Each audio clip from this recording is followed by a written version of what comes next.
Bismillahirrahmanirrahim. Alhamdulillahi rabbil alamin. Nahmaduhu wa nasta'inuhu wa nastaghfiruh.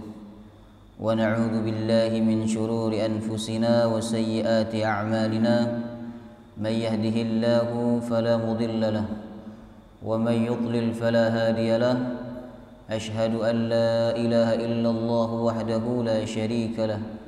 وأشهد أن محمدا عبده ورسوله لا نبي ولا رسول بعده اللهم صل وسلم على نبينا محمد وعلى آله وصحبه أجمعين سبحانك لا علم لنا إلا ما علمتنا إنك أنت العليم الحكيم اللهم إنا نسألك علما نافعا ورزقا طيبا وعملا متقبلا اللهم أنت يا ميسر يسر أمورنا أمور الدنيا والآخرة آمين يا رب العالمين. السلام عليكم ورحمة الله وبركاته. Alhamdulillah, kita bersyukur kepada Allah Subhanahu wa taala. Pagi hari ini dipilih kembali untuk melaksanakan sholat subuh berjamaah dan duduk di majelis ilmu. Semoga amal ibadah kita semua diterima oleh Allah dengan penerimaan yang terbaik. Amin ya rabbal alamin.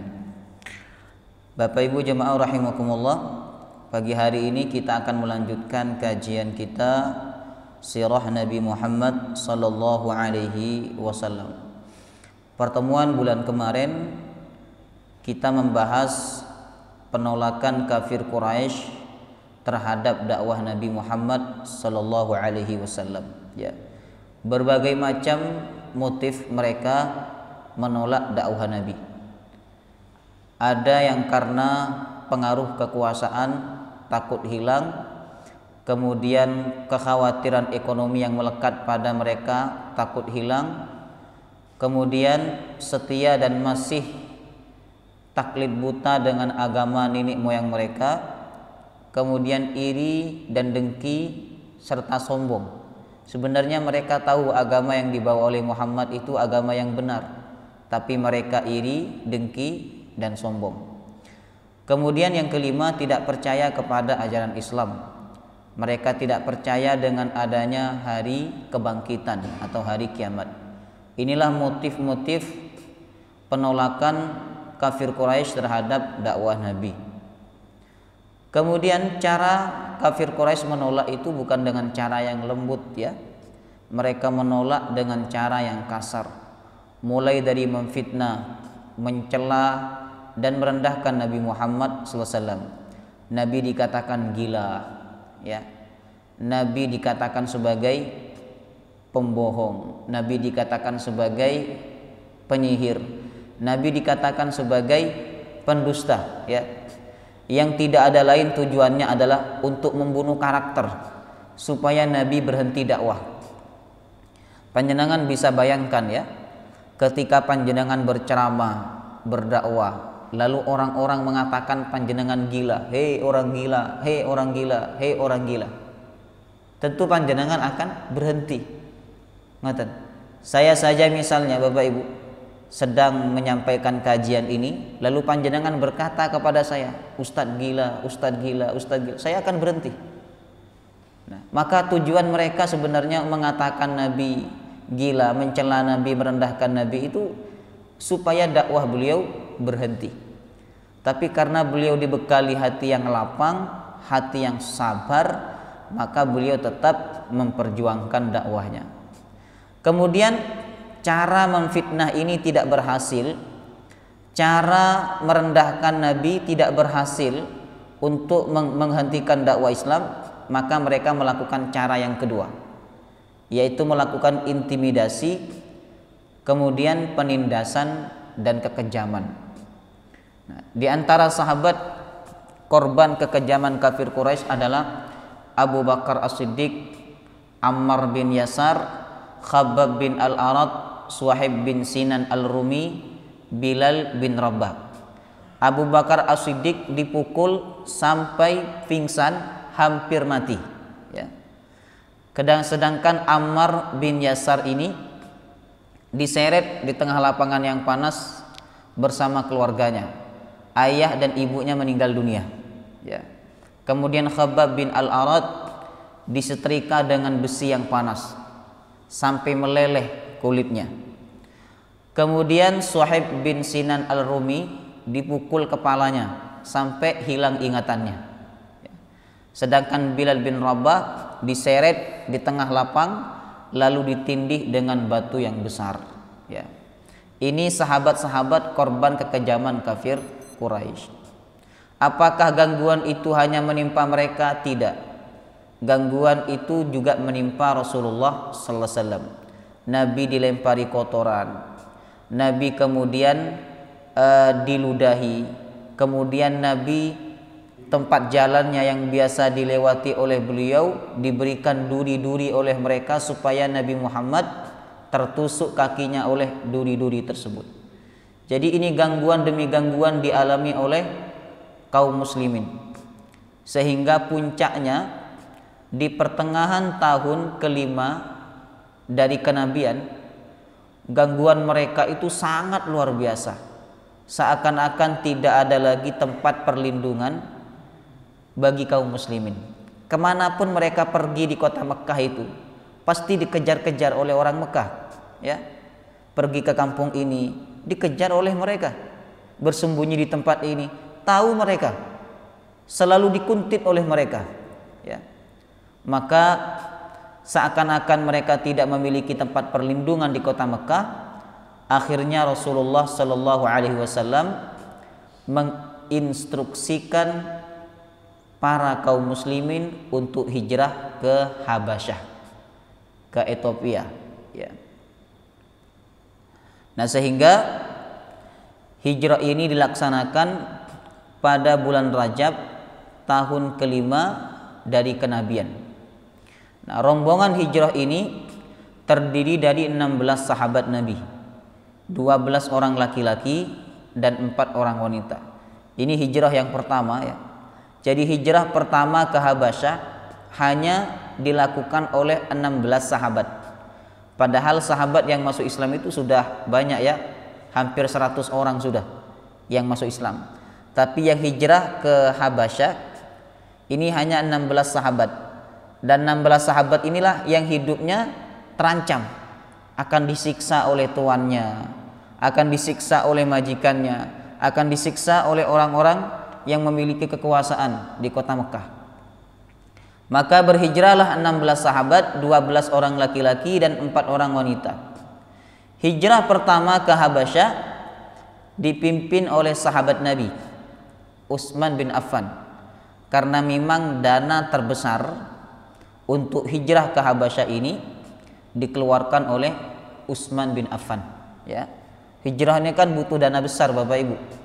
Dana untuk bekal di perjalanan, kemudian kendaraannya, kemudian nanti izin kepada negara tempat hijrahnya. Ini butuh dana besar. Sehingga Utsman bin Affan saat itu rela mengorbankan hartanya demi keselamatan para sahabat. Dan beliau memimpin hijrah ke Habasyah membawa serta istrinya yang bernama Ruqayyah, putri Rasulullah sallallahu alaihi wasallam.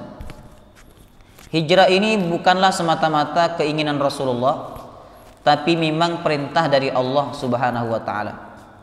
Jadi segala macam hijrah Nabi dan para sahabat dari Mekah ke Habasyah, dari Mekah ke Madinah, itu bukan keinginan Nabi, ya. Tidak ada orang yang ingin meninggalkan tempat kelahirannya. Itu sudah fitrah, ya.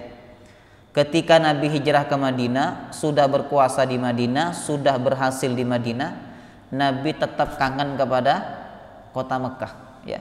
Sesukses-suksesnya orang di tempat orang lain, dia mesti kangen untuk pindah dan kembali ke tempat kelahirannya.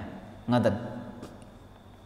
Maka hijrahnya para sahabat ke Habasyah ini semata-mata bukan keinginan Rasulullah, tapi memang perintah dari Allah Subhanahu wa taala.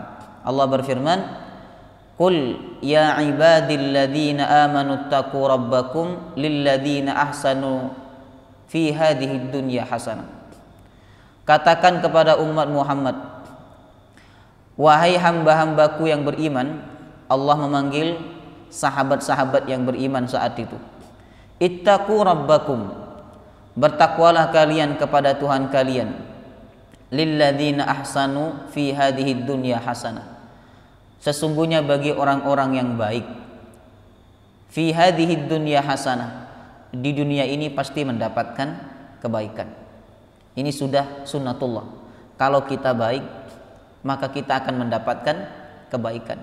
Kita baik kepada orang, Allah akan kirimkan orang lain untuk baik kepada kita. Kita memudahkan urusan orang lain, maka Allah akan mengirimkan orang kepada kita untuk memudahkan urusan kita. Tapi sebaliknya, kalau kita benci kepada orang, Allah akan mengirimkan orang lain untuk benci kepada kita. Kalau kita menyusahkan orang, Allah akan menyusahkan kehidupan kita. Ini janji Allah ya. Kata Allah, kalian adalah orang-orang yang baik, wahai orang beriman. Pasti di dunia ini kalian akan mendapatkan kebaikan. Dimanapun kalian berada, kalian akan mendapatkan kebaikan. Wa ardullahi wasi'ah, bumi Allah luas. Artinya apa? Bumi Allah, tempat tinggal kalian itu bukan hanya di kota Mekah. Kalian bisa mencari tempat lain untuk dijadikan sebagai tempat tinggal sementara.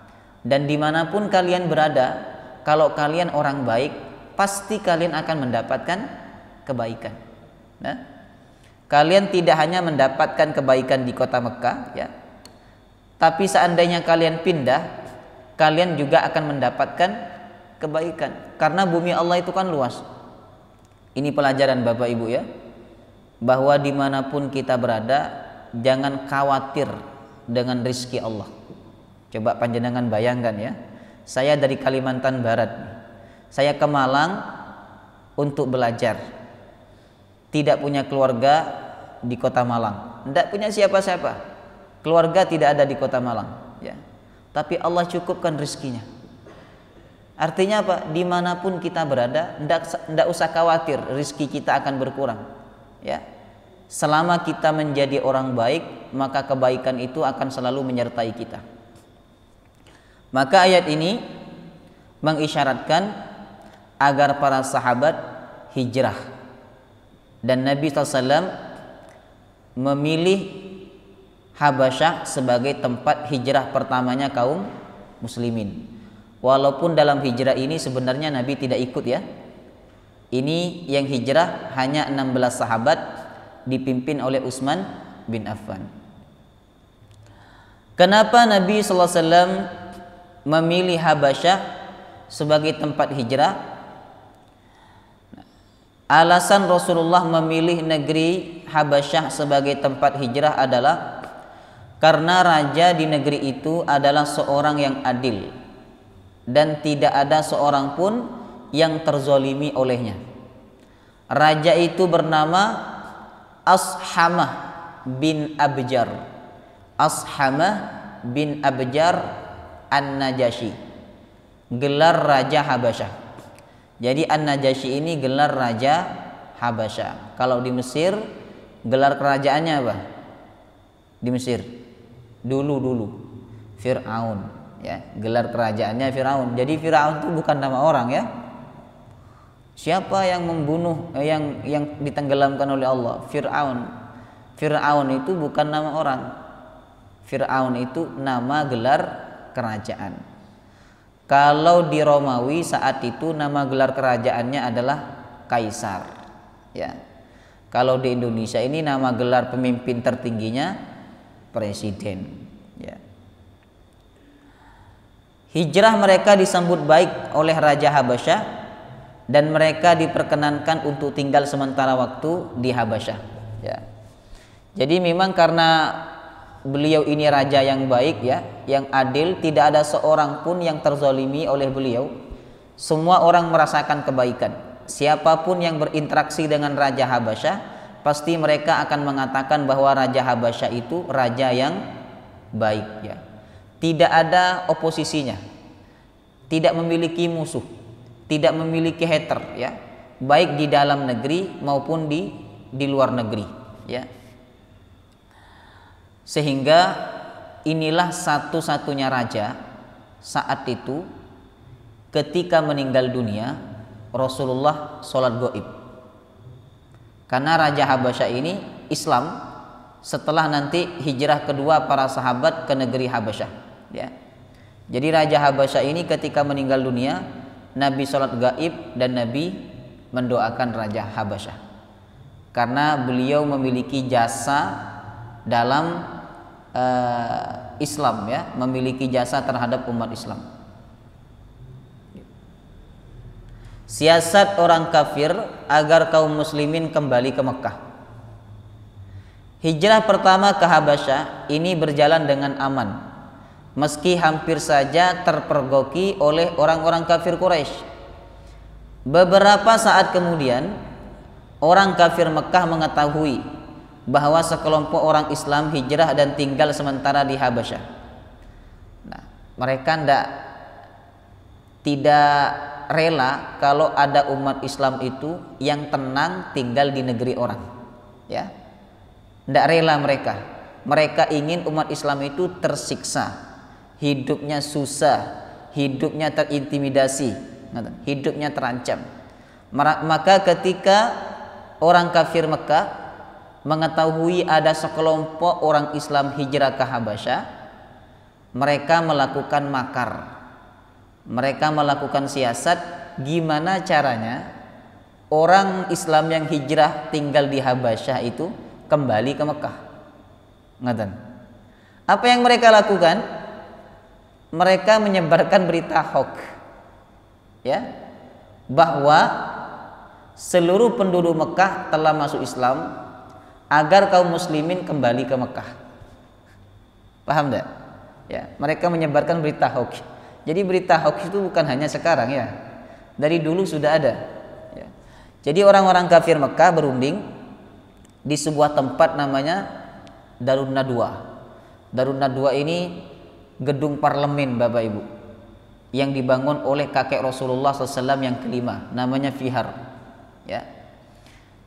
Biasanya orang berkumpul di situ untuk memunculkan undang-undang.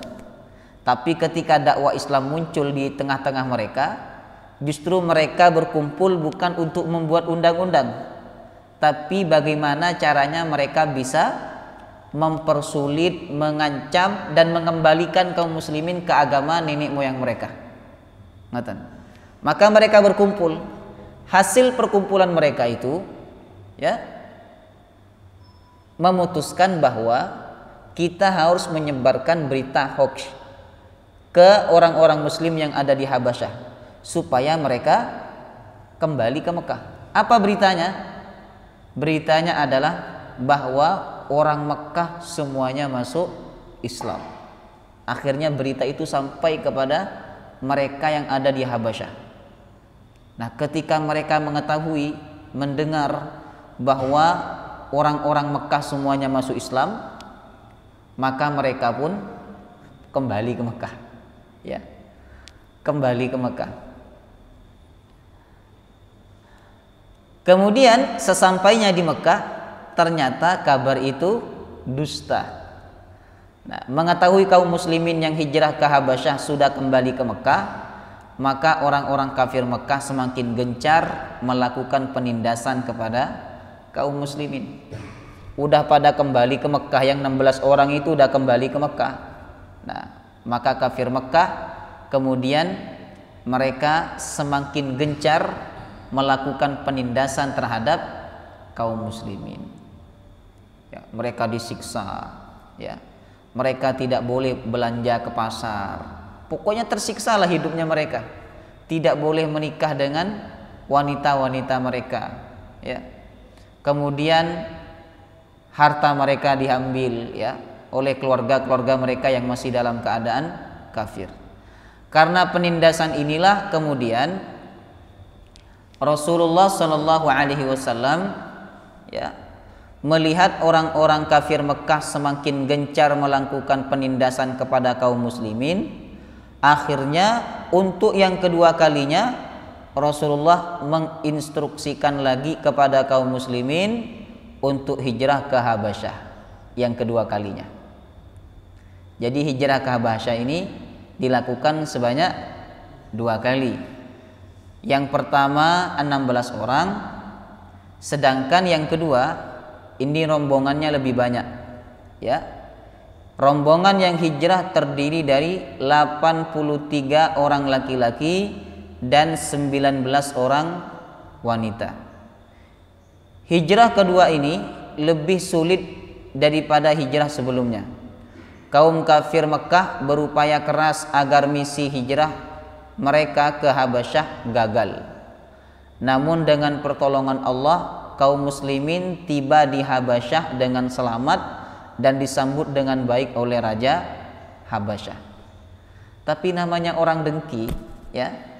Ketika mereka tidak dapat menghalangi hijrah kaum muslimin ke Habasyah, ya, maka mereka tetap melakukan berbagai macam cara bagaimana kaum muslimin itu kembali lagi ke Mekah.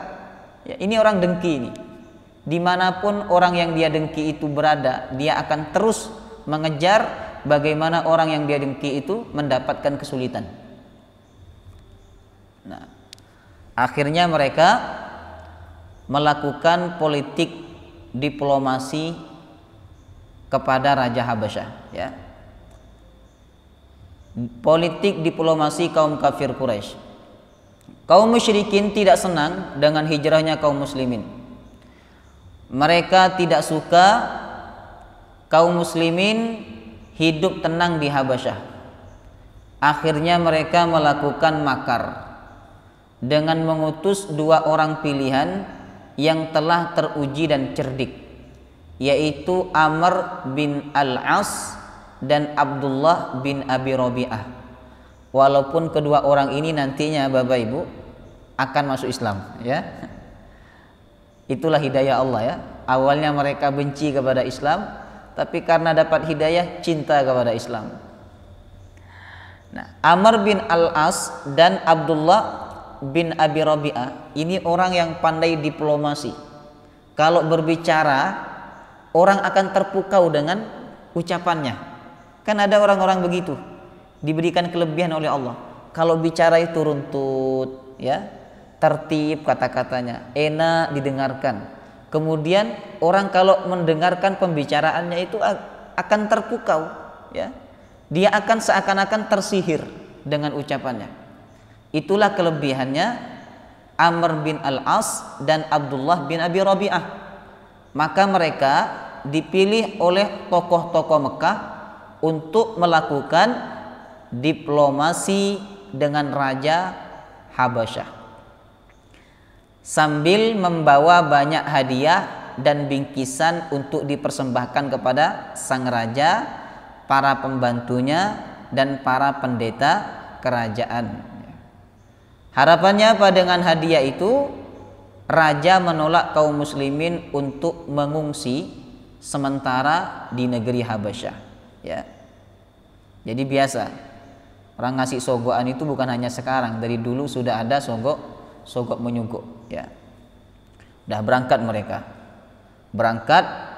mereka berdua berangkat dengan membawa hadiah, ada emas yang dibawa, kemudian sejenis makanan juga dibawa untuk Raja Habasyah dan para pembantunya. Setibanya di negeri Habasyah, ya, mereka yakni Abdullah bin Abi Rabi'ah dan Amr bin Al-As tidak langsung menemui Raja Habasyah. Mereka terlebih dahulu bertamu kepada menteri-menteri Raja Habasyah, ya. Kan begitu siasatnya, tidak langsung ke presiden, lewat menteri-menteri dulu. Nah, mereka mendatangi menteri-menteri Raja Habasyah. Setelah itu mereka berbicara, kata Abdullah bin Abi Rabi'ah dan kata Amr bin Al-As, sungguh di negeri kalian ada sekelompok kaum kami yang berhijrah dan tinggal sementara di negeri ini. Saya kasih tahu kepada kalian, kata Amr bin Al-As, bahwa mereka itu orang yang tidak baik. mereka itu orang yang tercela di antara kami, karena mereka adalah orang yang meninggalkan agama nenek moyangnya. Mereka itu dimusuhi oleh kaum kami, ya. Mereka itu orang yang tidak baik di antara kami, kata Amr bin Al-As. Maka jika kalian ingin negeri kalian ini aman dari orang-orang yang tidak baik, kembalikan mereka kepada kami. Kembalikan mereka kepada kami, kamilah yang lebih tahu kondisi mereka dibandingkan kalian. Nah, kemudian Amr bin Al-As dan Abdullah bin Abi Rabi'ah memberikan hadiah. Diberikan hadiah, ya. Memberikan hadiah kepada menteri-menteri Raja Habasyah. Setelah hadiah itu diberikan kepada mereka, nah, lalu Amr bin Al-As berkata, wahai tuan-tuan, setelah ini saya akan menghadap kepada Raja Habasyah. Tolong nanti apa yang saya sampaikan kalian mendukung. Kalian mendukung ucapan saya, kata Amr bin Al-As, ya, sehingga kami dapat berhasil mengembalikan kaum muslimin ke negeri Mekah kepada kami, kata Amr bin Al-As. Ya. Maka mereka pun setelah pergi menemui menteri-menteri Raja Habasyah, keesokan harinya mereka mempersiapkan diri untuk bertemu dengan Raja Habasyah. Berangkat mereka, ya, berangkat untuk menemui Raja Habasyah. Seperti biasa Bapak Ibu, ya, orang-orang dulu jahiliyah ketika mereka bertemu dengan raja dan menghadap kepada raja, maka mereka bersujud untuk memberikan penghormatan. Itulah yang dilakukan oleh Amr bin Al-As dan Abdullah bin Abi Rabi'ah. Ketika mereka sampai di depan Raja Habasyah, mereka langsung bersujud, ya, sujud sebagaimana orang sholat. Nah, sujudnya mereka kepada Raja Habasyah itu tentu tidak tulus, ya, bukan untuk menghormati, lah, tapi supaya Raja Habasyah itu menerima mereka dan menerima pendapat mereka, ya. Akhirnya mereka sujud. Setelah mereka sujud, mereka memberikan hadiah kepada Raja Habasyah. Wow, berbagai macam hadiah diberikan kepada Raja Habasyah. Kemudian Raja Habasyah berkata kepada mereka, ada apa dengan kalian? Kenapa kalian menghadap kepada saya? Kata Raja Habasyah. Raja Habasyah menyambut mereka dengan baik, ya. Kemudian Amr bin Al-As berkata, wahai Raja, sungguh ada sekelompok kaum kami yang hijrah ke negerimu. Mereka tinggal di sini untuk sementara waktu. Wahai Raja, aku beritahukan kepada engkau bahwa mereka adalah orang yang jahat. Mereka adalah orang yang telah keluar dari agama nenek moyang mereka. Mereka adalah orang yang dibenci oleh kaum kami. Maka kamilah yang lebih tahu tentang kondisi mereka, kata Amr bin Al-As. Wahai Raja, jika engkau izinkan, perkenankanlah kami untuk membawa kembali mereka ke negeri Mekah. Maksudnya usir mereka dari negeri Habasyah, biar mereka kembali ke Mekah. Apa kata Raja Habasyah? Saya tidak akan mengusir mereka, dan saya tidak akan mengizinkan kalian untuk membawa mereka ke negeri Mekah sebelum saya mendengarkan langsung keterangan dari mereka, kata Raja Habasyah. Maka kemudian Raja Habasyah memerintahkan pembantunya untuk memanggil mereka. Dipanggillah kaum muslimin, ya. Datanglah mereka. Ketika kaum muslimin datang, ya, mereka melihat ada Amr bin Al-As dan ada Abdullah bin Abi Rabi'ah, ya, di perkumpulan itu. Kemudian saat kaum muslimin menghadap Raja Habasyah, mereka tidak melakukan apa yang dilakukan oleh orang-orang saat itu. Orang-orang saat itu ketika menghadap kepada raja kan langsung sujud, ya. Tapi kaum muslimin tidak sujud. Apa kata Amr bin Al-As dan Abdullah bin Abi Rabi'ah? Hei, kenapa kalian tidak sujud? Dasar kalian ini memang kaum yang kurang ajar, kurang adab, tidak hormat kepada raja. Maka saat itu ada sahabat Nabi namanya Ja'far. Ja'far ini juga paman Nabi ya. Selain sahabat, beliau juga pamannya Rasulullah sallallahu alaihi wasallam. Ja'far dijuluki At-Tayyar. Ja'far adalah orang yang pandai diplomasi juga, tidak kalah dengan Amr bin Al-As ya. Kata Ja'far, kami hanya sujud kepada Allah. Kami tidak sujud kepada selain Allah Subhanahu wa taala. Jawaban Ja'far ini membuat Raja Habasyah terpukau ya. Akhirnya Raja Habasyah memandang mereka bahwa mereka adalah orang-orang yang baik ya, memegang komitmen agama mereka dan tidak mau sujud kepada selain Allah Subhanahu wa taala. Kemudian Raja Habasyah bertanya kepada Ja'far, apa yang membuat kalian telah meninggalkan agama nenek moyang kalian, dan apa yang membuat kalian keluar dari negeri kalian lalu pindah ke negeri Habasyah? Ja'far kemudian berkata, wahai Tuan, izinkan saya untuk menjawab. Wahai Tuan, izinkan saya untuk menjawab. Kata Raja Habasyah, silahkan. Kemudian Ja'far menjawab, dulu kami adalah orang yang zolim, suka memakan harta anak yatim, suka menumpahkan darah, suka berzina, suka mencuri. Kami dulu juga suka bermusuhan. Kami dulu suka menyembah berhala yang tidak berbicara, yang tidak dapat melihat, yang tidak dapat melakukan apa-apa. Bahkan sekedar kotoran yang menempel di badannya, dia tidak dapat membersihkannya sendiri. Dia dibersihkan oleh orang lain, oleh orang yang mengabdi kepadanya. Lalu datang kepada kami seorang Rasul, seorang Nabi yang diutus oleh Allah Subhanahu wa ta'ala, membawa agama yang mulia. Agama itu memerintahkan kami untuk tidak menzolimi orang. Agama itu memerintahkan kami untuk tidak menganiaya orang lain, untuk tidak memakan harta anak yatim, untuk tidak menumpahkan darah, untuk tidak menyembah berhala, untuk tidak melakukan keburukan-keburukan jahiliyah.